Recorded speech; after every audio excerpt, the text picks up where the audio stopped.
నారా చంద్రబాబు గారి నాయకత్వం, నారా చంద్రబాబు గారి నాయకత్వం, యువ నాయకుడు లోకేష్ గారి నాయకత్వం, యువ నాయకుడు లోకేష్ బాబు గారి నాయకత్వం.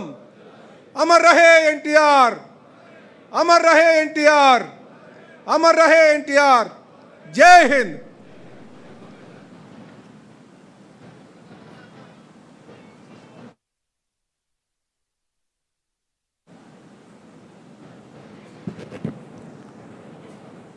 మరి పెద్దలు తెలుగుదేశం పార్టీ జాతీయ అధ్యక్షులు, ఎదిగిన కొద్ది ఒదిగి ఉండాలనే ఆలోచన స్ఫూర్తిని పుట్టించేటువంటి నాయకులు ఈ రాష్ట్ర ముఖ్యమంత్రి గారైనటువంటి శ్రీ నారా చంద్రబాబు నాయుడు గారిని వచ్చి వారి యొక్క సందేశం ఇవ్వాల్సిందిగా కోరుచున్నాం.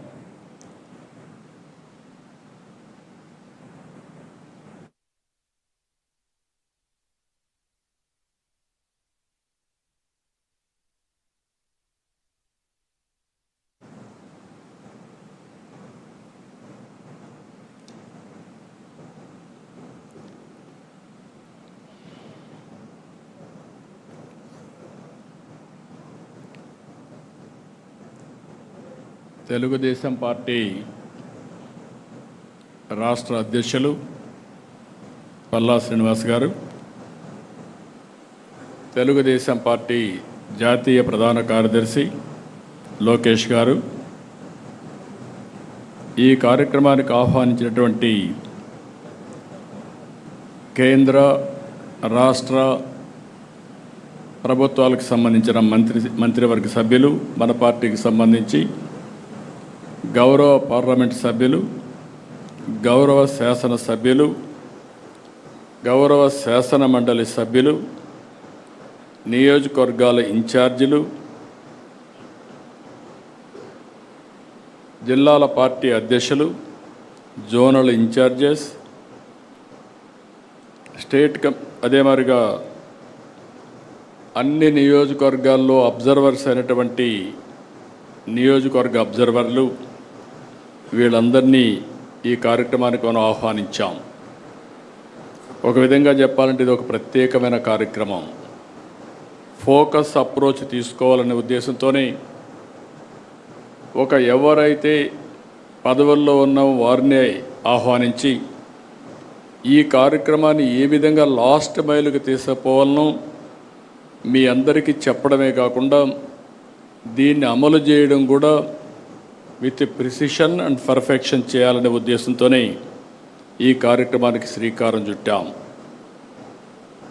ఈరోజు మన ప్రభుత్వం వచ్చి సంవత్సరం అయింది.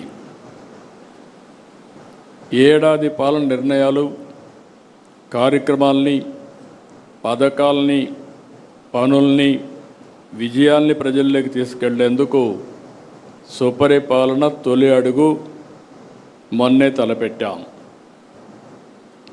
మొదటి సంవత్సరం సుపరిపాలన తొలి అడుగు అనే పేరుతో పెట్టి మళ్ళీ ప్రజల జీవన ప్రమాణాలు పెంచడానికి, పునరంకితం కావడానికి మొన్నే ఒక వినూత్నమైన కార్యక్రమానికి శ్రీకారం చుట్టాం. ప్రజాప్రతినిధులు, అధికార యంత్రాంగం ఇద్దరు కూడా దగ్గర 2000 మందితో ఒక కార్యక్రమానికి శ్రీకారం చుట్టి ఈ సంవత్సరం ఏం చేశాం, రాబోయే సంవత్సరం ఏం చేయాలి, 5 సంవత్సరాల్లో మనం ఏం చేయబోతున్నాం, 2047కి రాష్ట్రాన్ని ఏ విధంగా ముందుకు తీసుకుపోతామో ఒక నిర్దిష్టమైనటువంటి టార్గెట్స్తో ఆ కార్యక్రమంలో చర్చించాం. ఇందులో కూడా మీరు ఒక్కసారి చూస్తే ఇక్కడ ఉండే వాళ్ళందరం కూడా పాలసీ మేకర్స్. ఇటు శాసనసభలో చట్టాలు తేవాలన్నా, పార్లమెంట్లో చట్టాలు తేవాలన్నా ఇక్కడ మనకు ఒక ప్రత్యేకత ఉంది. ఇక్కడ అసెంబ్లీలో మనం ఒకసారి చూస్తే మనం ఒక ఎన్డీఏ గవర్నమెంట్లో ఉన్నాం, కూటమి ప్రభుత్వం ఉంది. ఈ కూటమి ప్రభుత్వంలో మెయిన్ పార్టీ తెలుగుదేశం పార్టీ, ఇంకొక పక్క జనసేన, అదే మరిగా బీజేపీ ముగ్గురం కూడా ఉన్నాం. ఈ ముగ్గురు 3 పార్టీలు కలిసి ఎప్పటికప్పుడు సమన్వయంతో ముందుకు పోతున్నాం. మనమందరం ఒక్క విషయం గుర్తుపెట్టుకోవాల్సిన అవసరం ఉంది. 5 సంవత్సరాలు ఈ రాష్ట్రంలో అనేక ఇబ్బందులు పడ్డాం. ప్రజలు కూడా అనేక ఇబ్బందులు పడ్డారు. అడుగు అడుగున అణచివేసే ధోరణితో ముందుకు పోతే మనం అందరం కలిసి ఆ రోజు నేను కానీ, పవన్ కళ్యాణ్ గారు కానీ, బీజేపీ కానీ అందరం కలిసి విధ్వంసం నుంచి మళ్ళీ వికాసం వైపు రాష్ట్రాన్ని పునర్నిర్మాణం చేస్తామని చాలా స్పష్టమైన హామీ ఇచ్చాం. దీన్ని నమ్మారు. నమ్మడమే కాదు, నేను రాజకీయాల్లో చూస్తే తెలుగుదేశం పార్టీ అనేక సందర్భాల్లో ఒక దిగ్విజయాల్ని సాధించాం. కానీ అవన్నీ కంపేర్ చేసుకుంటే 94% స్ట్రైక్ రేటుతో మొన్న ఎన్నికల్లో అఖండ విజయాన్ని సాధించి పెట్టారంటే అది మన మీద ఉండే నమ్మకం అని మరొక్కసారి మీ అందరికీ విజ్ఞప్తి చేస్తున్నా. ఆ నమ్మకాన్ని, ప్రజల్ని, ఆశల్ని, యాస్పిరేషన్స్ని కాపాడుకోవాల్సిన బాధ్యత మన పైన ఉంది. ఏ ప్రభుత్వం అయినా సరే చేసిన పనులు చెప్పుకోవాలి. ఏ నాయకుడైనా సరే ప్రజల్లోకి వెళ్ళడంలో నామోషి పడకూడదు. పదే పదే మీరు ఎంత తిరగగలిగితే అంత మీరు రాణించే పరిస్థితి ఉంటుంది. ప్రజలకు మీరు ఎంత అందుబాటులో ఉంటే ప్రజలు మిమ్మల్ని ఆదరించే పరిస్థితి వస్తుంది. ఈ విషయం మనం గుర్తుపెట్టుకోవాలి.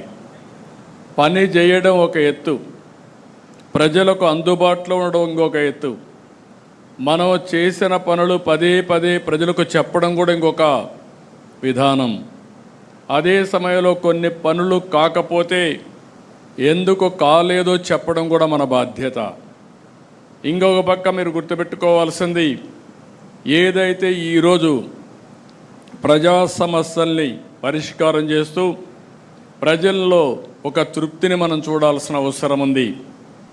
ఇంకొక పక్క భవిష్యత్తు పైన ఒక భరోసా, ఒక నమ్మకాన్ని కల్పించవలసిన బాధ్యత మనందరిపైన ఉంది. ఇవి రెండూ రావాలంటే మనం చేసే పనుల మీద ఆధారపడుతుంది, నాయకుడి యొక్క విశ్వాసం పైన ఆధారపడుతుంది. ఈ విషయం కూడా మీరు గుర్తుపెట్టుకోవాలి. మొన్న ఎన్నికల్లో ఎన్ని విన్యాసాలు చేసినా, ఎన్ని దౌర్జన్యాలు చేసినా నిలబడుకున్నాం, పోరాడాం, సఫర్ అయ్యాం.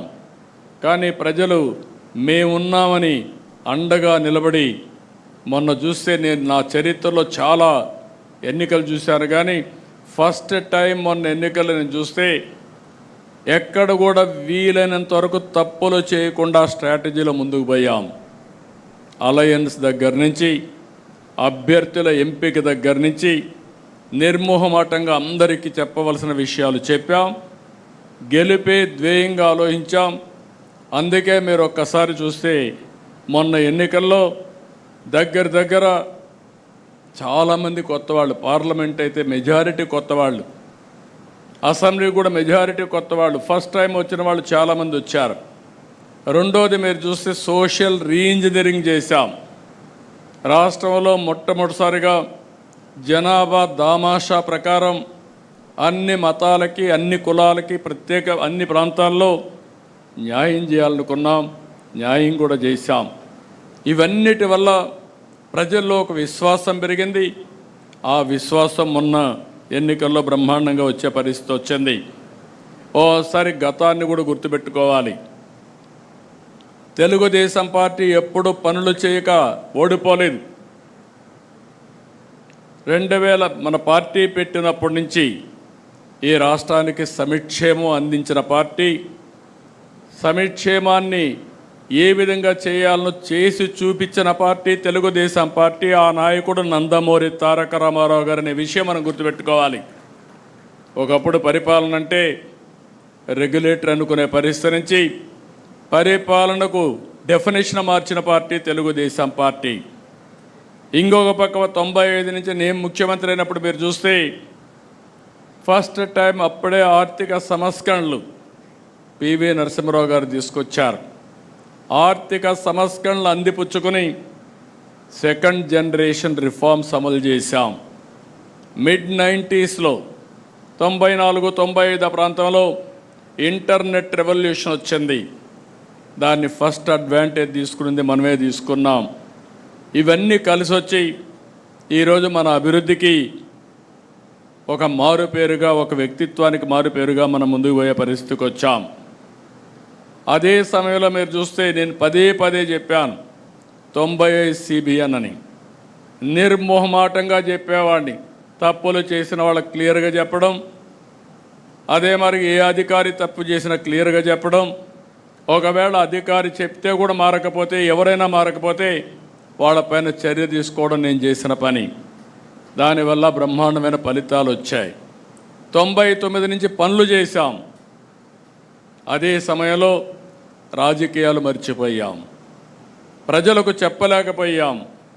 ఎప్పుడు కూడా మీరు గుర్తుపెట్టుకోవాల్సింది, చేసే పనిని ఎప్పటికప్పుడు ప్రజల దగ్గరికి తీసుకుపోవడం, ఏదైనా ప్రజల మనోభావాలకు భిన్నంగా ఉంటే ఎప్పటికప్పుడు కరెక్ట్ చేసుకుంటూ ముందుకు పోవాల్సిన అవసరం ఉంది. 2014-19 విభజన తర్వాత మీరు ఒక్కసారి చూస్తే ఆ రోజు చాలా అనుమానాలు కూడా ఉన్నాయి ప్రజల్లో. ఆ రోజు ప్రజలు ఆలోచించింది, ఆదాయం వచ్చే ప్రాంతాలు తెలంగాణకి వెళ్ళాయి, మనకు జీతాలు వస్తాయా, పింఛన్లు వస్తాయా, ఆదాయం ఎక్కడి నుంచి వస్తుందని చెప్పి బాధపడితే 5 సంవత్సరాలు ఎవ్వరికి ఇబ్బంది కలగకుండా అభివృద్ధిలో కానీ సంక్షేమంలో కానీ భారతదేశంలో నెంబర్ 1గా చేశాం. కానీ ఈ పరుగు పందెంలో మనం రాజకీయాలు మర్చిపోయాం. మనం చేసింది చెప్పలేకపోయాం. చాప కింద నీరుమారిగా మన మీద వ్యతిరేకత చెప్పి, అబద్ధాలు చెప్పి వాళ్ళు గెలిచే పరిస్థితికి వచ్చారు. అందుకని నేను మిమ్మల్ని అందరినీ కోరేది, ఈరోజు ఒక ప్రత్యేకమైన కార్యక్రమం ఇచ్చాం. ఫస్ట్ ఇయర్ ఇక్కడుండే అందరం కూడా ఈ 1 మంత్లో పార్టీ యంత్రాంగం, ప్రజాప్రతినిధులు కలిసి ఎవ్రీ ఇంటికి వెళ్ళి ఎన్నికల ముందు ఏ హామీలు ఇచ్చాం, ఈరోజు ఏ హామీలు మనం నెరవేర్చామో చెప్పే బాధ్యత మనందరిపైన ఉంది. దాని మీద ఒక యాక్షన్ ప్లాన్ తయారు చేసుకోవడానికే ఈ కార్యక్రమం పెట్టామని చెప్పి కూడా నేను మీకు తెలియజేస్తున్నా. ఈరోజు మనం చూస్తే ఏడాది క్రితం అంతా అయోమయం, గందరగోళం, ఎటు చూసినా చీకటి, 10 లక్షల కోట్ల రూపాయల అప్పులు, దెబ్బతిన్న వ్యవస్థలు, నిర్వీర్యమైపోయిన సంస్థలు, అతి దారుణమైన పరిస్థితి. నేను 4వసారి సీఎం అయ్యాను. గతంలో కూడా కొన్ని ఇబ్బందులు ఉన్నాయి, కానీ ఇన్ని ఇబ్బందులు, ఇంత విధ్వంసం నా జీవితంలో ఎప్పుడూ చూడలేదు. అంటే కేంద్రం ఇచ్చే డబ్బులు సెంట్రలీ స్పాన్సర్డ్ స్కీమ్స్లో 95 ఇస్తే 95 కూడా డీఫంక్ట్ అయిపోయినాయి. ఇచ్చిన డబ్బుల్ని డైవర్ట్ చేసే పరిస్థితికి వచ్చారు. నిన్న అర్బన్ డెవలప్మెంట్ రివ్యూ చేస్తూ ఉంటే మెప్మా నిధులు కూడా కేంద్రం ఇచ్చిన డైవర్ట్ చేసి మీరు అది ఖర్చు పెట్టి యూసీ ఇవ్వండి, అప్పుడే డబ్బులు రిలీజ్ చేస్తామనే పరిస్థితికి వచ్చారు. ఇప్పటికే దగ్గర 85-86 స్కీముల్ని రివైవ్ చేశాం. దగ్గర 15,000 కోట్ల రూపాయలు వీళ్ళు ఖర్చు పెట్టి, లేకుంటే డైవర్ట్ చేసిన డబ్బుల్ని మళ్ళా ఖర్చు పెట్టి అవన్నీ కూడా మళ్ళీ ట్రాక్లో పెట్టే పరిస్థితికి వచ్చాం. ప్రజలకు ఇచ్చిన ప్రకారం ఈరోజు మనం విధ్వంసం నుంచి వికాసం వైపు ప్రయాణం మొదలుపెట్టాం. నేను అన్నీ సెట్ చేశాను నేను చెప్పడం లేదు. అందుకే మీరు చూస్తే సుపరిపాలనలో తొలి అడుగే అన్నాం. ఈ 1 సంవత్సరం మనం వేసింది తొలి అడుగు మాత్రం వేసాం. అయితే ఎన్ని సమస్యలున్నా సమస్యలు చూసి మనం భయపడడం లేదు. ఒక్కొక్క సమస్యని పరిష్కారం చేసుకుంటూ ఎక్కడికక్కడ మనం ముందుకు పోయాం. ఒకే లక్ష్యంగా ముందుకు పోతున్నాం. అదే రాష్ట్ర పునర్నిర్మాణం, పూర్వ వైభవం తేవడం, ఏపీని అగ్రగామిగా చేయడం అనే సంకల్పంతో మనం పనిచేస్తున్నాం. అనేక సవాళ్లు దాటాం. నేను పదే చెప్పాను, ఈరోజు రాష్ట్రంలో మీరు ఒక్కసారి చూస్తే సరైన సమయంలో ప్రజలు కూడా సరైన నిర్ణయం తీసుకుని మనకు సహకరించారు. మొన్న ఎన్నికల్లో మీరు చూస్తే అటు కేంద్రంలో ఎన్డీఏ ప్రభుత్వం వచ్చినప్పుడు మనం క్రూషియల్గా తయారయ్యే పరిస్థితికి వచ్చాం. ఎప్పుడు కూడా తెలుగుదేశం పార్టీని మీరు గుర్తుపెట్టుకోవాలి, బ్లాక్మెయిల్ రాజకీయాలు ఎప్పుడు మనం చెయ్యం. విశ్వసనీయతకు మారుపేరుగా రాజకీయాలు చేశాం. మనకు అధికారం ముఖ్యం కాదు, రాష్ట్ర అభివృద్ధి ముఖ్యం, తెలుగు జాతి ప్రయోజనాలు ముఖ్యం, రాష్ట్ర ప్రయోజనాలే ముఖ్యంగా మనం ముందుకు పోయాం. అదే సమయంలో మనం ఒక్కసారి మీరు ఆలోచిస్తే ఎప్పుడు అధికారంలో లేక మనం చాలా అవకాశాలు వచ్చాయి. ఒక్క మాటలో చెప్పాలంటే ఏ రాజకీయ పార్టీకి రానన్ని అవకాశాలు మనకు వచ్చాయి. ఒక ప్రాంతీయ పార్టీ నేషనల్ ఫ్రంట్ పెట్టి కేంద్రంలో ప్రభుత్వాన్ని ఏర్పాటు చేసిన నాయకుడు నందమూరి తారక రామారావు గారు, ఎన్టీఆర్. ఆ తర్వాత యునైటెడ్ ఫ్రంట్ పెట్టి 2 గవర్నమెంట్ని మనం ఏర్పాటు చేశాం. ఆనాటి గవర్నమెంట్లోనే ఎర్రమనాయుడు గారు కేంద్ర మంత్రిగా ఉత్తరాంధ్ర నుంచి వచ్చారు. తర్వాత ఈరోజు రామ్మోహన్ నాయుడు కేంద్రంలో మంత్రిగా ఉండే పరిస్థితికి వచ్చారు. అదే సమయంలో మీరు ఒకసారి ఆలోచిస్తే ఎన్డీఏ 1, వాజ్పేయి గారి గవర్నమెంట్, ఆ రోజు మెజారిటీ సభ్యులు, సుస్థిరమైన ప్రభుత్వానికి తెలుగుదేశం పార్టీ కూటమిలో భాగస్వాములై చిత్తశుద్ధితో పనిచేశాం. 2014లో మళ్ళీ అవకాశం వచ్చింది. 2024లో మళ్ళీ మనకు అవకాశం వచ్చే పరిస్థితికి వచ్చింది. కేంద్రంలో ఎప్పుడు అవకాశాన్ని వచ్చినా మనం ఆ అవకాశాన్ని రాష్ట్ర అభివృద్ధి కోసమే ఉపయోగించుకుంటున్నాం.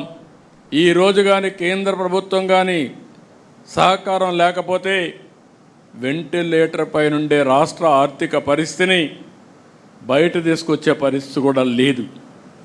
వారు సహకరించారు. దాంతో ఒక్కొక్క సమస్యని పరిష్కారం చేసుకుంటూ ముందుకు పోతున్నాం. మనం అందరం ఒకటి గుర్తుపెట్టుకోవాలి, 1 ఇయర్ కంటే ముందున్న సమస్య ఈరోజు లేదు.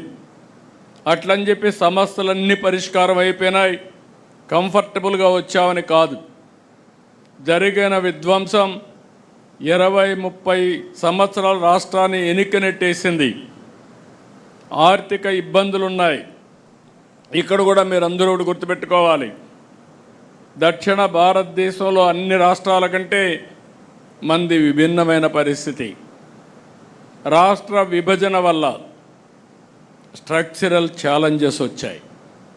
అంటే ఒకప్పుడు మీరు చూస్తే, ఈరోజు తెలంగాణ చూస్తే రాష్ట్ర ఆదాయంలో లేకుంటే అభివృద్ధిలో 67% సర్వీస్ సెక్టర్.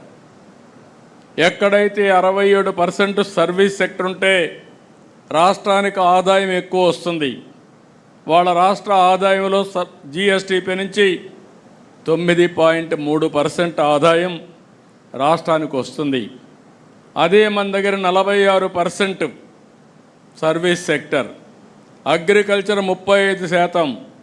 దీనివల్ల మనకు వచ్చే జిఎస్టిపి నుంచి 6.3% మనకు ఆదాయం వస్తుంది. ఇది ఒక పెద్ద సవాల్. దీనికోసమే మన సర్వీస్ సెక్టర్కి ప్రాధాన్యత ఇవ్వాలి, ఇండస్ట్రీకి ప్రాధాన్యత ఇవ్వాలి, అగ్రికల్చర్ని కూడా ముందుకు తీసుకుపోవాల్సిన అవసరం ఉంది. అదే సమయంలో 1924 జరిగిన విధ్వంసం రాష్ట్రాన్ని మళ్ళీ తిరిగి కోలుకోలేని దెబ్బతీసింది. ఇవన్నీ కూడా 2 కరెక్ట్ చేసుకుంటూనే మనం ముందుకు పోతున్నాం. చెప్పిన హామీలు అమలు చేయడం కోసం అడుగడుగు ముందుకేసాం. 64 లక్షల మందికి పింఛన్లు, 34 వేల కోట్ల రూపాయలు ఒక్క సంవత్సరంలో ఇచ్చాం. మనం ఇది చెప్పకపోతే ప్రజల్లో కూడా అర్థం కాకపోవచ్చు. 4,000, 6,000, 10,000, 15,000 రూపాయలు పింఛన్లు ఇచ్చే ఏకైక ప్రభుత్వం భారతదేశంలో ఒక్క తెలుగుదేశం ప్రభుత్వం, ఒక్క ఆంధ్రప్రదేశ్ రాష్ట్రం ఒకటే. మనలో నియర్గా కూడా ఎవరు లేని పరిస్థితి ఉంది. ఈ విషయం మీరు గుర్తుపెట్టుకోవాలి. మత్స్యకార భరోసా కింద 20,000 రూపాయలు చొప్పున 259 కోట్లు ఇచ్చాం. తల్లికి వందనం మనం హామీ ఇచ్చాం. ఎంతమంది పిల్లలుంటే అంతమంది పిల్లలకి ఇస్తామని చెప్పి 67,27,164 మంది విద్యార్థులకి 10,000 కోట్ల రూపాయలు ఇచ్చే ప్రభుత్వం తెలుగుదేశం ప్రభుత్వం ఒకేసారి. దీంట్లో కూడా మొన్న 1వ తరగతి 11వ తరగతి అడ్మిషన్స్ కావాలి, అడ్మిషన్స్ అయిన వెంటనే ఇస్తున్నాం. ఇంకొక పక్కన దీపం 2 కింద 2,601 కోట్ల రూపాయలు ఇచ్చాం, 3 సిలిండర్లు ఇస్తున్నాం. 55,57,000 మెట్రిక్ టన్నులు ధాన్యాన్ని కొనుగోలు చేశాం, 13,584 కోట్ల రూపాయలు పే చేశాం. ఏదైతే మార్కెట్ ఇంటర్వెన్షన్ కింద ఇబ్బందులు వస్తే కోకోకి కేజీకి 50 రూపాయలు, మామిడికి కేజీకి 4 రూపాయలు, అంటే మార్కెట్ ధర పూర్తిగా దెబ్బతింటే ప్రతి ఒక్క కేజీకి 4 రూపాయలు ఇస్తున్నాం. ఇంకో పక్క పొగాకైతే కొనేవాళ్ళు లేకపోతే మనమే కొనే పరిస్థితి. రాబోయే సంవత్సరం దీన్ని ఏ విధంగా అమ్మాలనో దానికి ఒక ప్రణాళిక తయారు చేసుకుంటున్నాం.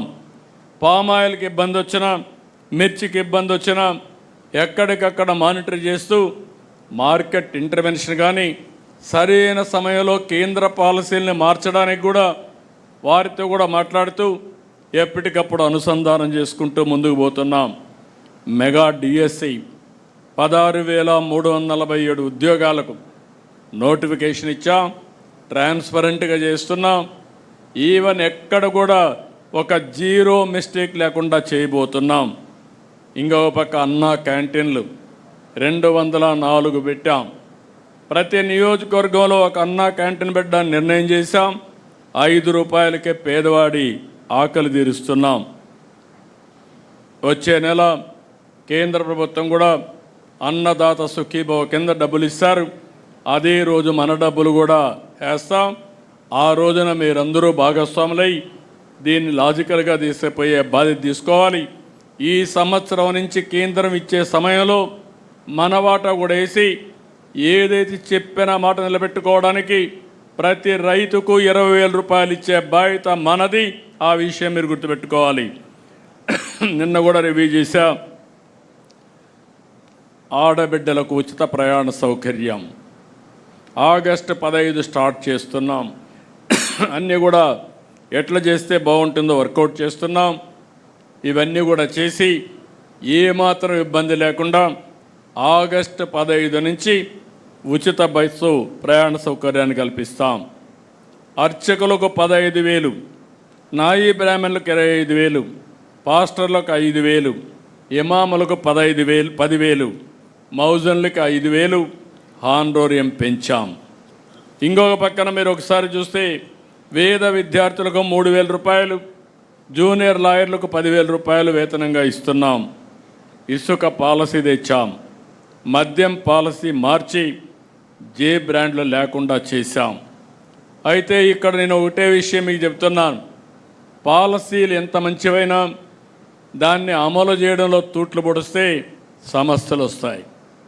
ప్రజల విశ్వాసాన్ని కాపాడుకోవాలంటే ట్రూ స్పిరిట్తో మనందరం కూడా పనిచేస్తే తప్ప, ఎవరెవరి పరిధిలో పనిచేస్తే తప్ప ఇది సాధ్యం కాదు. ఆ విషయం కూడా మీరు గుర్తుపెట్టుకోవాల్సిన అవసరం ఉంది.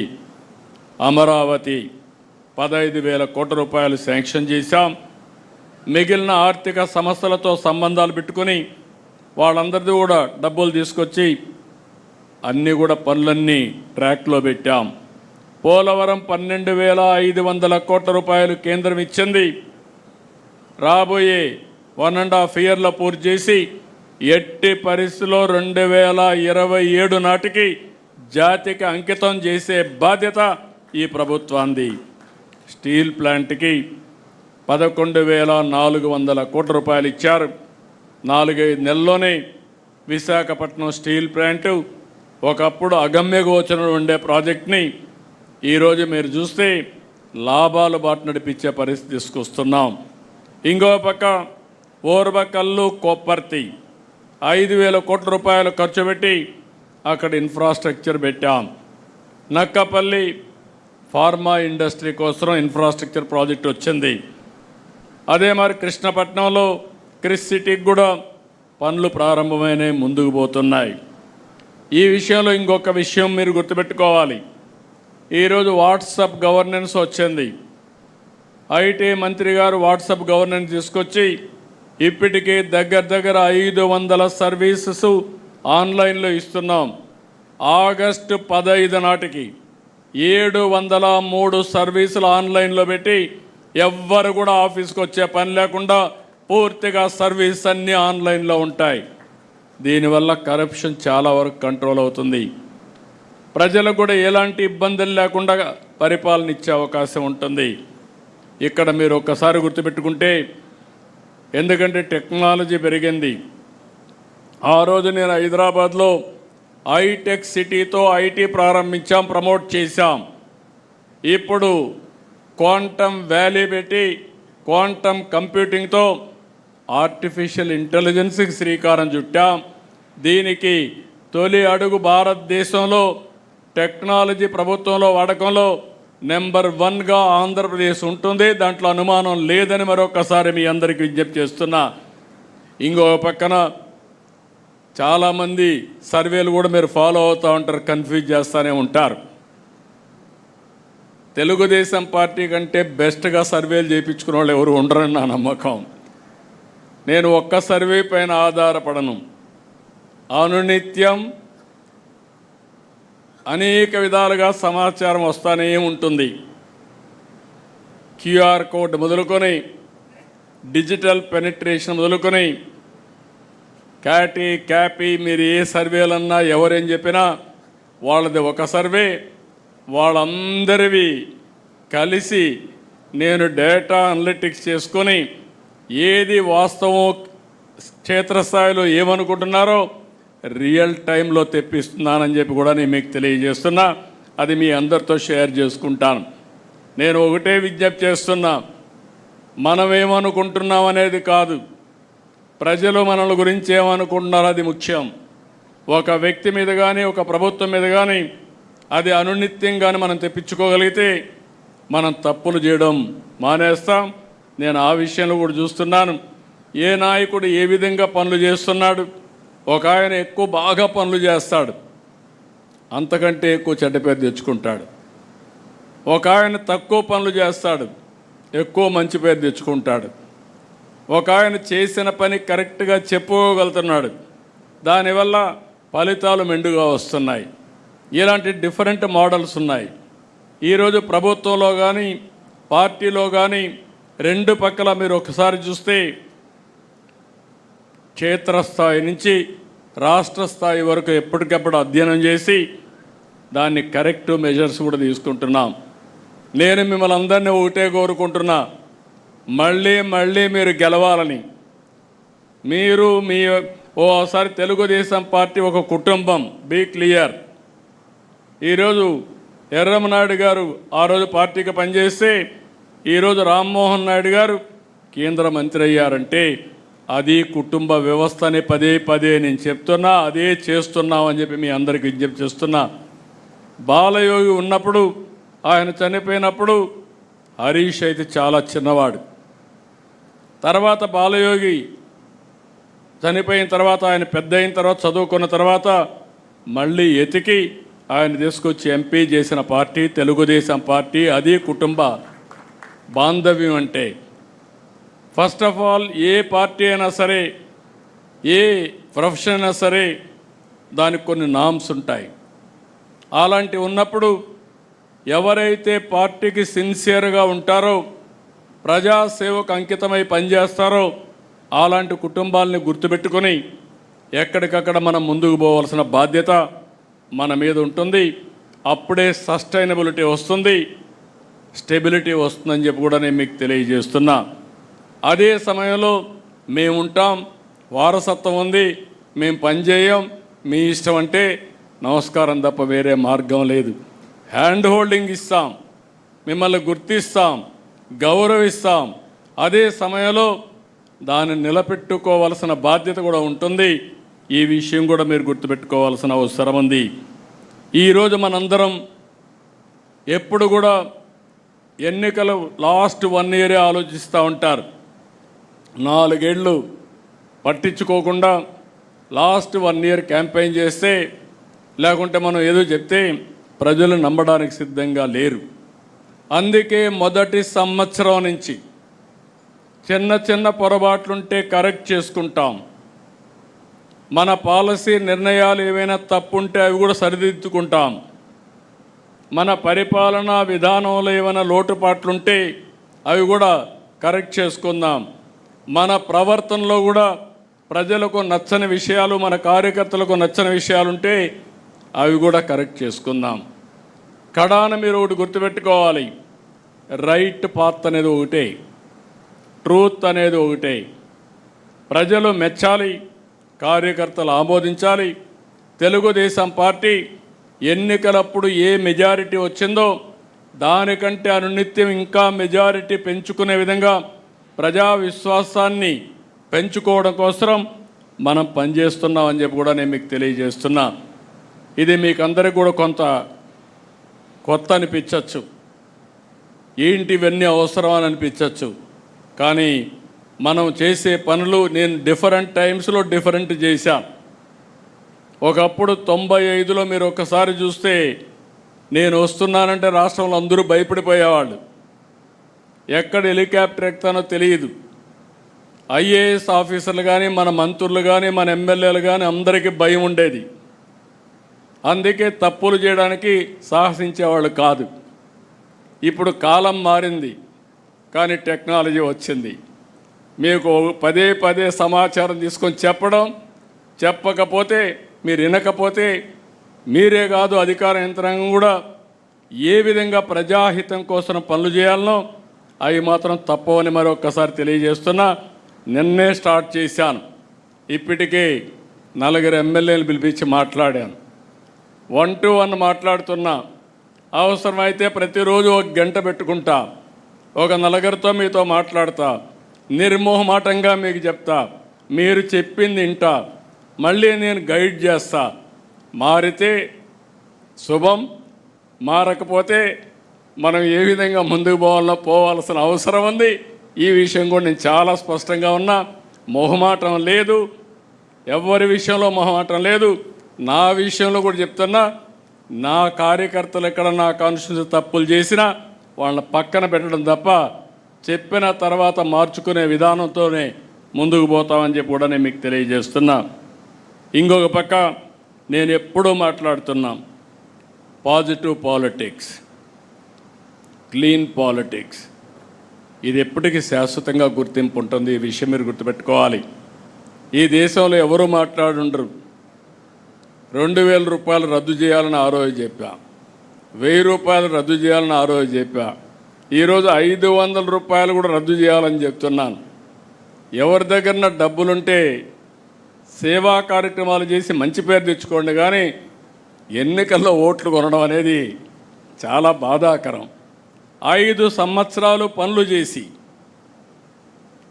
4000 రూపాయలు నెలకు పింఛనిచ్చి, 6000 రూపాయలు పింఛనిచ్చి, 10,000 రూపాయలు పింఛనిచ్చి, 15,000 ఇచ్చి ఊరూరుకు రోడ్డు వేసి ఎలక్షన్లు వస్తే మళ్ళీ డబ్బులు ఇవ్వాలి అనే ఆలోచన రావడం చాలా బాధాకరం. దీని నుంచి మార్చాలి, రిఫార్మ్స్ కూడా రావాలి. అదే సమయంలో పదే చర్చ కూడా జరగాల్సిన అవసరం ఉంది. నీతివంతమైన పాలన రావాలంటే, సుపరిపాలన రావాలంటే ఎవరైతే మెరుగైన సేవలు అందిస్తారో, ఎవరైతే ప్రజలకు అందుబాటులో ఉంటారో వాళ్ళకి ప్రజలు ఓట్లేసే పరిస్థితి రావాలి. కానీ ఓసారి అనిపిస్తుంది, చాలామంది చూశారు, డబ్బులతోనే గెలిచేడుగా ఉంటే మనం గెలవం. మొన్న ఎన్నికల్లో కూడా అవతల వాళ్ళు మనకంటే ఎక్కువ ఖర్చు పెట్టినా 11 సీట్లే వచ్చాయి. అంటే అక్కడ డబ్బులు పనిచేయమని తేలిపోయింది. కానీ మనం మాత్రం ఆ సమయం వస్తే ఆత్రపడతా ఉంటాం, ఆరుద్దా ఉంటుంది. ఇలాంటి సమస్యలు ఉన్నాయి. దీన్ని కూడా ప్రజా చైతన్యంలో భాగంగా మనం మాట్లాడాల్సిన అవసరం ఉంది. అందుకని ఆదర్శవంతమైన రాజకీయాలు చేద్దాం, అభివృద్ధి రాజకీయాలు చేద్దాం. మళ్ళీ వైకుంఠపాళి వద్దని పదే ప్రజలకు కూడా చెప్పాలి. పైకి ఎక్కడం, మళ్ళా కిందికి పడడం, మళ్ళా సరిచేయడం, మళ్ళీ దీన్ని అధ్వానమైన పరిస్థితి తేవడం ఇది కరెక్ట్ కాదు. ఇది కూడా మనం చేయాల్సిన అవసరం ఉంది. కంటిన్యూటీ ఆఫ్ గవర్నెన్స్ చాలా ముఖ్యం. ఇది ఇంటర్నేషనల్గా చూడండి, దేశంలో చూడండి. ఈరోజు మన సింగపూర్ చూస్తే 60 సంవత్సరాలుగా ఒకే పార్టీ 4 ప్రధానమంత్రులు.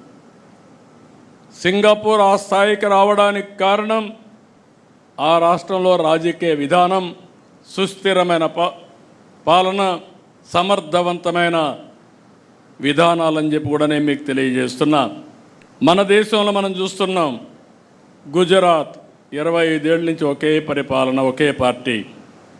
యూపీ మొన్నటి వరకు యూపీలో రౌడీజం, మాఫియాలు, ఈరోజు రౌడీజం పోయింది, మాఫియాలు పోయినాయి, అభివృద్ధి జరిగే పరిస్థితి వస్తూ ఉంది.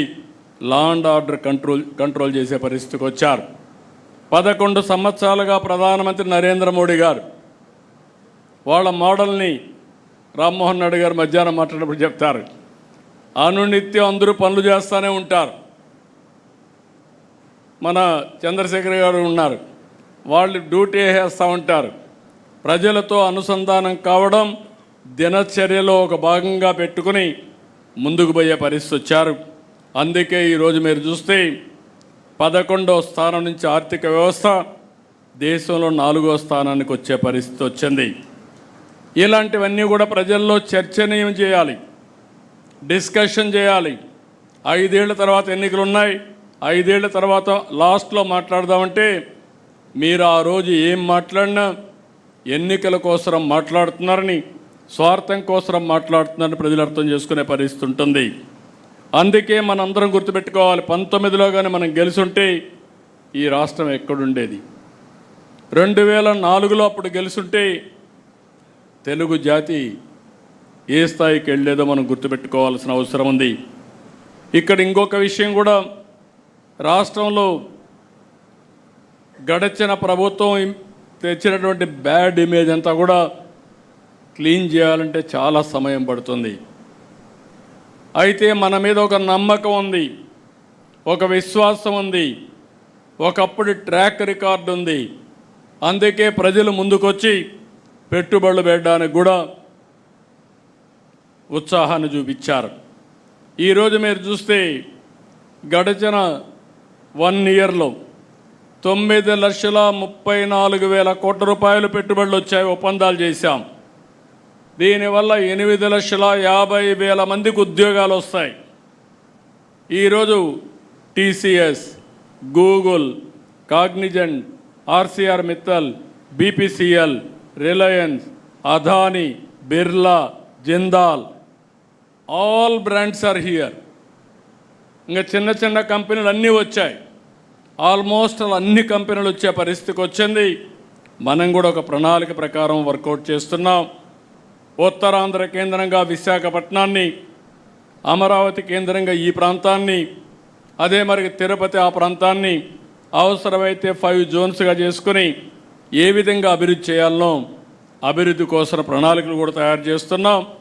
అదే మాదిరిగా రతన్ టాటా ఇన్నోవేషన్ హబ్ కింద హబ్ అండ్ స్పోక్ మోడల్ పెట్టుకొని ప్రతి ఒక్క ఇంటికి ఒక ఆంటర్ప్రెన్యూర్ని ప్రమోట్ చేయాలని కూడా ఆలోచిస్తున్నాం.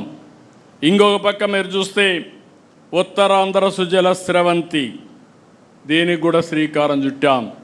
ఈ సంవత్సరం అనకాపల్లి వరకు నీళ్లు వెళ్తాయి. రాబోయే సంవత్సరం విశాఖపట్నం నుంచి అవసరమైతే దీన్ని వంశధార వరకు కూడా కనెక్ట్ చేసే దానికోసం ఒక ఆలోచన పెట్టుకొని ముందుకు పోతున్నాం.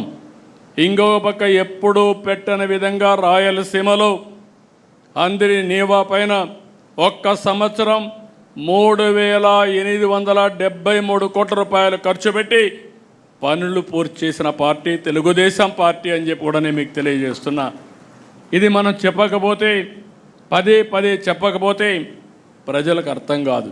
ఈ విషయం కూడా మీరు గుర్తుపెట్టుకోవాలి. ఇంకో పక్క రాయలసీమలో aerospace, defence, automobile, electronics, food processing పరిశ్రమలు తీసుకొస్తున్నాం. ఓర్వకల్లో డ్రోన్ సిటీ, తిరుపతిలో లేపాక్షి, కడపలో జిందాల్తో steel plant, Kopparthi industrial park కూడా తీసుకొస్తున్నాం. విశాఖపట్నంలో పెద్ద ఎత్తున యు నేమ్ ఎనీథింగ్ అన్నీ కూడా వచ్చే పరిస్థితి వచ్చింది. గూగుల్ వస్తూ ఉంది, విమానాశ్రయం పూర్తి అవుతూ ఉంది, ఇంకో మెట్రో తీసుకొస్తున్నాం, ఇంకో పక్క 2 స్టీల్ ప్లాంట్లు. అంటే భారతదేశంలో ఒక జిల్లాలో ఇంత పెద్ద ఎత్తున స్టీల్ ప్రొడ్యూస్ చేసే రాష్ట్రం లేదు, జిల్లా లేదు. అలాంటి మిత్తల్ది కానీ ప్లస్ విశాఖపట్నం స్టీల్ ప్లాంట్ 2 వచ్చే పరిస్థితికి వచ్చింది. ఇంకొక పక్కన మీ అందరికీ పదే పదే చెప్పాను, PM Surya Ghar roof top solar 20 లక్షల ఫ్యామిలీస్లో మనం దీన్ని తీసుకెళ్లాలనుకున్నాం. నిన్నే కుప్పంలో టెండర్ పిలిచారు, బాగానే కాస్ట్ ఎఫెక్టివ్గా వచ్చింది. దాన్ని రోల్ అవుట్ చేయమన్నా త్రూ అవుట్ ది స్టేట్ చేస్తున్నాం. మీ క్యాంపెయిన్లో ఇది కూడా మీరు తీసుకోవాలి. ఎవరైతే ఎస్సీ ఎస్టీలకి పూర్తిగా మనమే పెట్టి ఫ్రీ కరెంట్ ఇస్తాం, వాళ్ళకి కానీ సర్ప్లస్గా కానీ ప్రొడ్యూస్ చేస్తే అది గ్రిడ్కి ఇస్తే అదనంగా వాళ్లకు మానిటైజేషన్ వస్తుంది. అదే మాదిరిగా బీసీలకు 98,000 వరకు 3 కిలోవాట్ల వరకు వాళ్ళు సోలార్ పెట్టుకోవడానికి వెసులుబాటు ఇస్తాం. అదే సమయంలో ఓసీలకు కూడా 70,000 రూపాయలు మనం సబ్సిడీ ఇచ్చే విధంగా, దగ్గర 78,000 రూపాయలు సబ్సిడీ ఇచ్చే విధంగా ఎన్ని కిలోవాట్లు పెట్టుకున్నా ఇచ్చే ఏర్పాటు చేస్తాం. దీన్ని ప్రమోట్ చేయాలి, మన కార్యకర్తలకు కూడా చెప్పాలి. దీన్ని పెట్టుకోగలిగితే కరెంటు ఛార్జీలు కట్టే పరిస్థితి ఉండదు. అవసరమైతే అదనంగా ఉత్పత్తి అయితే ఈవీ వెహికల్స్కి ఛార్జింగ్ చేసుకునే అవకాశం కూడా వస్తుంది. కుసుమ్ కూడా పెట్టాం. ఎవరైనా ముందుకు రైతులు వస్తే కుసుమ్ కింద వాళ్లకు ఫ్రీగా పెట్టించి అదనపు కరెంటు అమ్ముకునే విధంగా, అదనపు కరెంటు వాళ్ళు వేరే విధంగా వాడుకోవడానికి కావాలంటే ఇంటికి వాడుకోవడానికి కూడా పెడతాం. ఇవన్నీ మనం చేసిన పనులు చెప్తూనే జరిగే రాజకీయాలు కూడా మీరు చెప్పాలి. నేడు రాజకీయాలు పూర్తిగా మారిపోయినాయి. ఈరోజు మీరు ఒకసారి చూస్తే ఎకనామిక్ టెర్రరిస్టులు వచ్చే పరిస్థితి వచ్చింది. పదే పదే మనం మాట్లాడుతున్నాం, టెర్రరిజం ప్రపంచానికే పెద్ద ప్రమాదం అని. అదే సమయంలో ఎకనామిక్ టెర్రరిజం కూడా దేశ ఆర్థిక వ్యవస్థకి, రాష్ట్ర ఆర్థిక వ్యవస్థకి అంతే ప్రమాదం. ఇంకో పక్క క్రిమినల్స్ రాజకీయ ముసుగులో తిరుగుతున్నారు. నేను పదే పదే చెప్పాను, ఈ విషయం కూడా మీరు అధ్యయనం చేసుకోవాల్సిన అవసరం ఉంది. తీవ్రవాద సమస్య, ఫ్యాక్షన్ పాలిటిక్స్, అదే సమయంలో కమ్యూనల్ వైలెన్స్, రౌడీజం నిర్మోహమాటంగా అణిచివేశాం. అక్కడ రాజీ లేదు, అడ్డంకులు లేవు. కానీ ఇక్కడ వచ్చింది అలాంటి రౌడీలే రాజకీయ ముసుగేసినప్పుడు ఆ ముసుగులో కానీ మనం ఏమారి ఏమాత్రం కూడా అప్రమత్తంగా ఉండకపోతే చాలా ప్రమాదం వస్తుంది. అదే జరిగింది. 2019 ఎన్నికల ముందు వివేకానంద రెడ్డి హత్య ఒక ఉదాహరణ. ఆ రోజు నేనే ముఖ్యమంత్రి, ఇప్పుడే నాయకులందరూ ఉన్నారు. ఎన్నికల్లో చాలా బిజీగా ఉన్నాం సీట్ల పంపిణీలో. తెల్లవారితో నిద్రలేస్తే వార్త సాక్షి పేపర్లో గుండెపోటుతో చనిపోయాడు. నేను కూడా నమ్మాను. నేను ఎప్పుడు ఒక అనుమానంగా చూస్తాను, ఏ విషయం మీరు చెప్పినా చెవిలో పెట్టుకుంటూనే ఇంకొక చెవిలో ఆలోచిస్తూ ఉంటాను, ఇది చెప్పింది కరెక్టా లేదా అని వెరిఫికేషన్ చేసుకుంటాను. అలాంటి నేను వెరిఫికేషన్ చేసుకోకుండా నమ్మా. టైం పాస్ అయింది. డెవలప్మెంట్స్ ఎప్పుడో మీకోసరం నా కోసరం ఆగవు. ఈ విషయం కూడా మీరు గుర్తుపెట్టుకోవాలి. ఇది ఒక కేస్ స్టడీ మీ మనసుల్లో ఉండాలి. తెల్లవారితో ఇది జరిగింది. ఎవరైతే చేసిన వ్యక్తులు జాగ్రత్తగా ఉన్నారు, ప్రణాళిక రచించుకుంటున్నారు, మనం మాత్రం కంట్రోల్ చేయాల్సిన వ్యక్తులం ఏమరపాటుకు గురయ్యాం. ఏమరపాటుకు గురవుతానే అక్కడి నుంచి మీరు చూస్తే తీరిగ్గా హైదరాబాద్ నుంచి కారు వచ్చాడు. ఆయన కుమార్తె అడిగింది పోస్ట్ మార్టం చేయమని. అప్పటికే బాక్స్ కూడా రెడీ అయిపోయింది. అంటే అతి దారుణంగా చంపేసి మెదడంతా బయట వచ్చే విధంగా గొడ్డలతో నరికి రూము బాత్రూమ్ అంతా బ్లడ్ అయిపోయి దాన్నంతా కడిగి బాక్స్లో పెట్టి ఆ బాడీని కూడా ఎక్కడికక్కడ కుట్లేసి మళ్ళీ గుడ్లు కప్పేసి అంత్యక్రియలు చేయడానికి సిద్ధమైపోయే పరిస్థితికి వచ్చారు.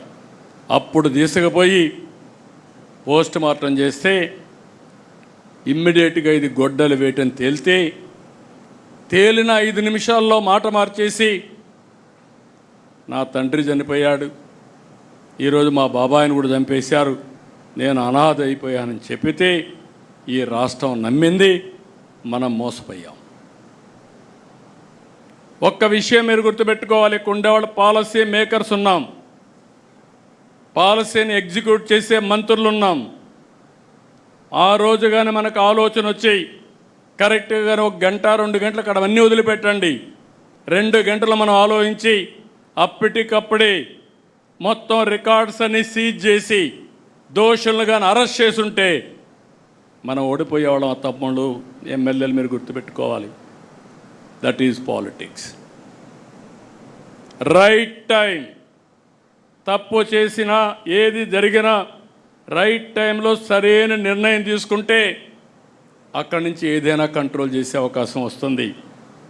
కానీ మనం పెద్ద మనుషులం, మనం ఇలా విధంగా ఆలోచించాం కాబట్టి ఏం జరిగినా మనం నిమిత్త మాత్రం అంటే రాష్ట్రం నష్టపోతుంది. అదే జరిగింది. అదొక్క సంఘటన కాదు, కోడికత్తి డ్రామా చూశారు, గులకరాయి డ్రామా చూసాం. అది అధికారంలో ఉండి ఒకప్పుడు అపోజిషన్లో ఉండి బాబాయ్ హత్య, అపోజిషన్ అయిపోయిన తర్వాత అధికారంలో ఉంటే మళ్ళీ డ్రామాలు. ఇప్పుడు మళ్ళీ అపోజిషన్లోకి వస్తే ఇంటి దగ్గర ఫైర్ యాక్సిడెంట్ అనే పేరు పెట్టి గడ్డేదు గాలిందని దాన్ని రాజకీయం చేయడం. అది చేసినప్పుడు మీ ఇంట్లో టీవీలు ఉన్నాయి, సీసీటీవీ కెమెరాలు ఉన్నాయి, డేటా ఇమ్మంటే నేను డేటా ఇవ్వను, నువ్వేం చేసుకుంటా చేసుకో, కానీ మీరు నాకు సెక్యూరిటీ లేకుండా చేస్తాను ఎదురుదాడి చేయడం. నిన్న మొన్న మీరు చూశారు, ఒక రాజకీయ నాయకుడు పరామర్శిస్తాడు, తప్పు లేదు, పరామర్శించేవాడు ఎవరిని పరామర్శించాలి? గంజాయి బ్యాచ్నా, రౌడీ షీటర్నా? అంటే మీ పార్టీలో ఉండే రౌడీ షీటర్లు గంజాయి బ్యాచ్ని మీరు ప్రోత్సహిస్తే మేము యాక్షన్ తీసుకుంటే అది తప్పు. యాక్షన్ తీసుకోకపోతే మీ అందరికీ లైసెన్సు. రాష్ట్రం అంతా వెళ్ళి ఇష్టానుసారంగా 3 సంవత్సరాల ఆడబిడ్డలపైన అత్యాచారాలు చేస్తూ ఉంటే వీళ్ళని వదిలిపెట్టాలా? వదిలిపెట్టకుండా ఫర్మ్ యాక్షన్ తీసుకుంటే పోలీసులు ఎక్సెస్గా బిహేవ్ చేస్తున్నారని మాట్లాడతారు. అది అయిన తర్వాత మీరు చూశారు, రెండోది నేరుగా గుంటూరు సత్తెనపల్లిలో మీరు జరిగింది చూస్తే ఎంత దారుణంగా జరిగిందో ఒక్కసారి మీరు గుర్తుపెట్టుకోండి. కారులో పోతూ కారు కింద hit and run, hit and go, చక్రాల కింద మనిషి పడిపోతే మనమైతే దారిలో ఉంటే పక్కన యాక్సిడెంట్ అయితే నిలబెట్టి ముందు వాళ్ళని హాస్పిటల్కి పంపించి పరామర్శించి టైం ఉంటే మనమే తీసుకుపోయి హాస్పిటల్కి పంపించిన తర్వాత మళ్ళీ ప్రయాణం కొనసాగిస్తాం, ఎంత అర్జెంట్ అయినా. అది సోషల్ రెస్పాన్సిబిలిటీ. అలాంటిది నీ కారు కింద పడిపోతే కనీసం పట్టించుకోకుండా తీసి బయట పారేసి వెళ్ళిపోయిన సందర్భాన్ని మనం చూస్తే, తిరిగి ఇదే కారులో జరిగిందని ఎవిడెన్స్ వచ్చిన తర్వాత, పేపర్ ఉందని, టీవీ ఉందని ఎదురుదాడి చేసే పరిస్థితి వస్తే ఎక్కడికి పోతున్నాం రాజకీయాలు? అంటే ఎలాంటి కరుడు గట్టినటువంటి వ్యక్తి ఎలాంటి నేర రాజకీయాలు చేస్తూ సమాజాన్ని అతలాకుతలం చేస్తూ ఉంటే తిరిగి ఆడబిడ్డలపైన హత్యలు జరుగుతున్నాయి, రోడ్డు యాక్సిడెంట్లు జరుగుతున్నాయి, లేకుంటే రౌడీజం జరుగుతూ ఉంది, దొంగతనాలు జరుగుతున్నాయంటే దానికి మనం జవాబుదారీతనంగా ఉండాలి. అందుకే నేను చెప్పాను, టెక్నాలజీ కూడా ఉపయోగిస్తున్నాం.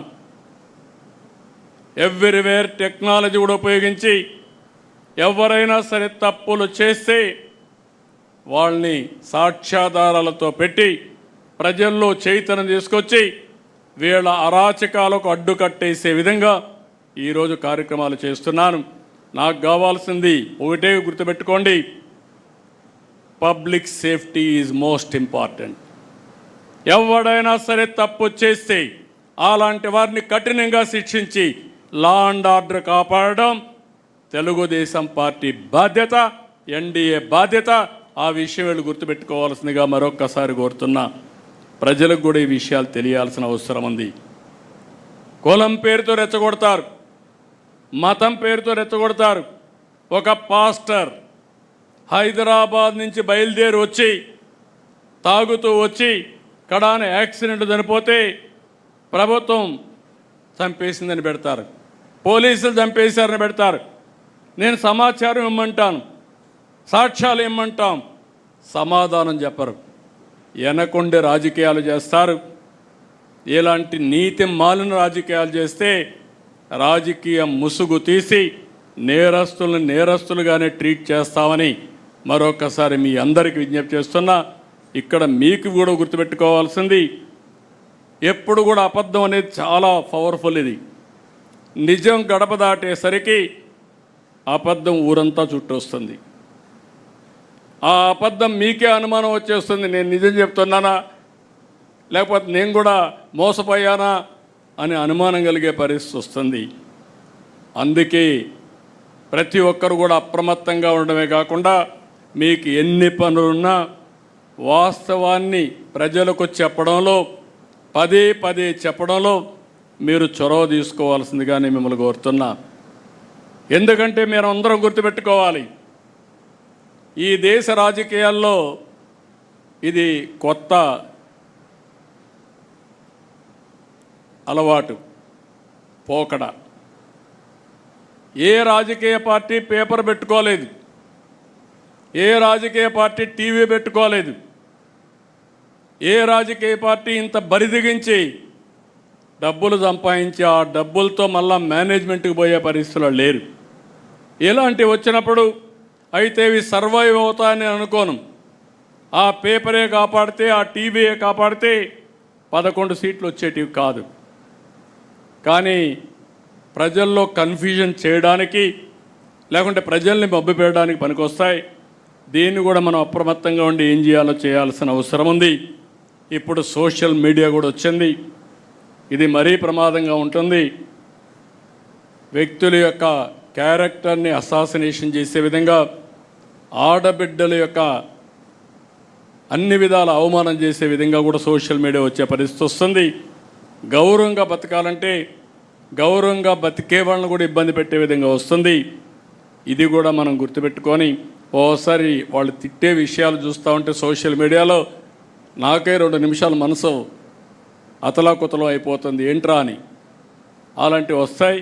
అయితే ఇది యథార్థం అని గుర్తుపెట్టుకొని దీన్ని ఏ విధంగా హ్యాండిల్ చేయాలనో ప్రివెంటివ్ కానీ అదే మరి ఫర్మ్ యాక్షన్ కూడా మనం చేయాల్సిన అవసరం ఉందని చెప్పి కూడా నేను మీకు తెలియజేస్తున్నా.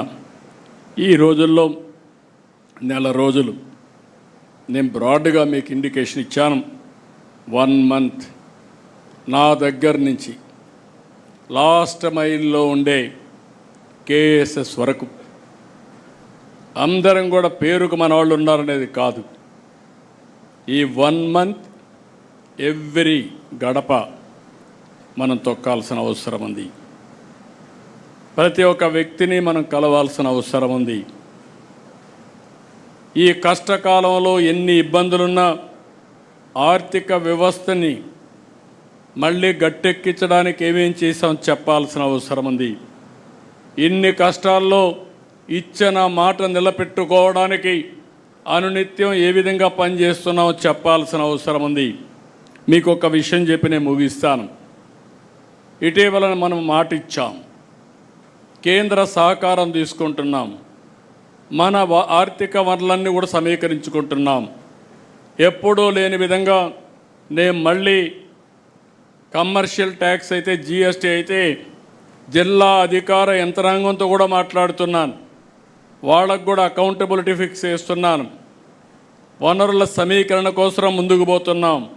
స్ట్రక్చరల్ ఛాలెంజెస్ని ఇటీవల జరిగినటువంటి ధ్వంసాన్ని రొంటి నుంచి బయటపడేయడానికి అనేక విధాలుగా ఆలోచించి మాట నిలబెట్టుకోవడానికి సంక్షేమ కార్యక్రమాలు ఇవ్వాలి. నేను పదే చెప్పాను, అభివృద్ధి సంక్షేమం రెండు పేర్లలుగా తీసుకెళ్తాం. అభివృద్ధి జరిగితే ఆదాయం పెరుగుతుంది, ఆదాయం పెరిగితే సంక్షేమానికి అభివృద్ధికి మళ్ళా నిధులు వస్తాయి. ఒక్కోసారి అప్పులు తెస్తే అప్పులు ఇచ్చేవాళ్ళు కూడా ఉండరు. కానీ 5 సంవత్సరాల్లో జరిగింది ఏంటి? అప్పులు తీసుకొచ్చారు. కడాన కొన్ని అప్పులు మీరు చూస్తే 25 సంవత్సరాలు మద్యపాన నిషేధాన్ని పెడతామన్న పార్టీ మద్యపానాన్ని తాకట్టు పెట్టి 25 సంవత్సరాలు తాకట్టు పెట్టి దగ్గర 25,000 కోట్ల రూపాయలు అప్పు తీసుకొచ్చే పరిస్థితికి వచ్చారు. ఎంఆర్ఓ ఆఫీసుల్ని తాకట్టులు పెట్టారు. ఇంకో పక్క మీరు చూస్తే ఎక్కడికక్కడ హాస్పిటల్స్ తాకట్లు పెట్టే పరిస్థితికి వచ్చారు. ఈరోజు మనం వచ్చిన తర్వాత ఏదైతే అమరావతి మానిటైజేషన్ ప్రాజెక్ట్ అది ఈరోజు రైతుల ముందుకు వచ్చారు, భూమి ఇచ్చారు, తిరిగి డెవలప్ చేసి వాళ్ళకి ఇస్తాం. కొంత భూమి ఆఫీసులు కానీ ఇన్ఫ్రాస్ట్రక్చర్ కడతాం, కొంత భూమి మిగిలితే కొన్ని సంస్థలు కూడా ఇచ్చి ఆ మిగిలిన దాన్ని అమ్మితే ఆ డబ్బులతో ఇన్ఫ్రాస్ట్రక్చర్ డెవలప్ చేసే పరిస్థితి వస్తుంది. అయితే ఈరోజు డబ్బులు రాదు, ఇప్పుడు అమ్మితే తక్కువ ధరలు ఉంటాయి. అభివృద్ధి పెరిగితే ధరలు పెరుగుతాయి. నేను హైదరాబాద్లో చూశాను, హైటెక్ సిటీ ప్రారంభించినప్పుడు ఆ ప్రాంతంలో ఎకరాలు 1,00,000 రూపాయలు, ఇప్పుడు 100 కోట్ల రూపాయలు. అది దాని విలువ. అభివృద్ధి జరిగినప్పుడు విలువ మారిపోతుంది. ఒక ఇండస్ట్రీ వచ్చినా, ఒక రోడ్డు వచ్చినా, ఏది వచ్చినా ఆ విధంగా దాన్ని చేస్తే అందరికీ లెటర్లు పంపించారు, వ్యతిరేక క్యాంపెయిన్ చేశారు. ఆ రోజు కూడా ఇదే మారిగా అమరావతి పైన విష ప్రచారం చేసి డబ్బులు ఇవ్వకుండా అన్ని ఏజెన్సీలకు పంపించి ఇష్టానుసారంగా ప్రవర్తించారు.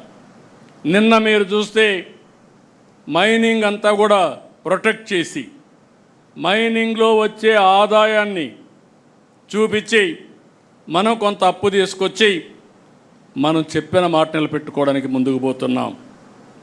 దానికి అందరికీ లెటర్లు రాసి ఏదో కాన్స్టిట్యూషనల్ వైలేషన్ అని మీరు చేసింది చెప్పిన దానికి వ్యతిరేకంగా మద్యపాన నిషేధాన్ని తెస్తామని చెప్పి మద్యపానాన్ని 25 సంవత్సరాలు తాకట్టు పెట్టి డబ్బులు తేవడం అది తప్పు. నేను ఈరోజు short term, medium term, long term balance చేసుకుని అభివృద్ధిని పట్టాలెక్కించి ఆదాయాన్ని పెంచుకుంటూ తాత్కాలికంగా చెప్పిన మాట నిలబెట్టుకోవడానికి అదనంగా కొంత డబ్బులు తీసుకునే పరిస్థితి తీసుకొస్తున్నాం. ఇది తప్పు కాదు. కేంద్రం ఎంత ఇవ్వాలనో అంత తీసుకొచ్చాం. ఈరోజు మీరు చూస్తే పోలవరం డబ్బులు ఇచ్చారు, విశాఖపట్నం స్టీల్ ప్లాంట్కి ఇచ్చారు. మనకు ఇబ్బందులు ఉన్నాయంటే శాసక కింద డబ్బులు తీసుకొచ్చాం. అదే సమయంలో కొంత వెసులుబాటు కోసం మనం ఈ పనులు చేస్తామంటే అడ్డుపడి ఇవ్వకపోతే ఇవ్వలేదు, ఇస్తే ఎక్కడైనా డబ్బులు తెస్తే ఇవ్వనీయకుండా అడ్డుపడడం, ఇదేం రాజకీయం నాకు అర్థం కావడం లేదు.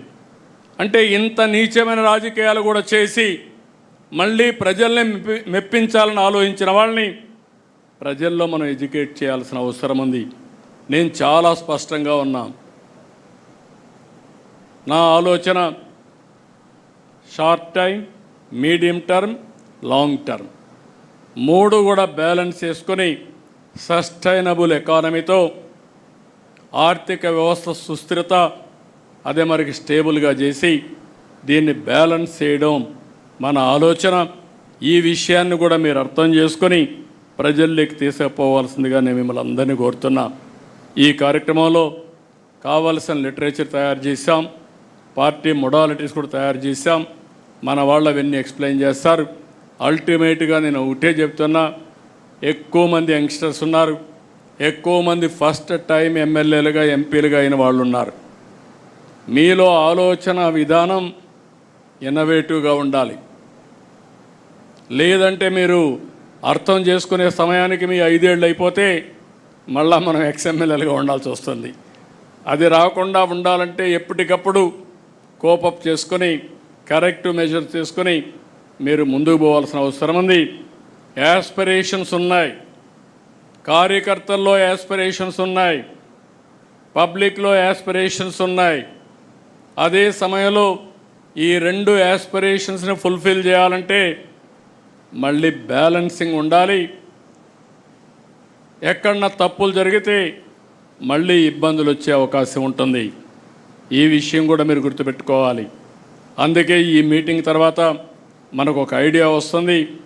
మీరు 1 మంత్ నేను ప్రచారం చేస్తాం.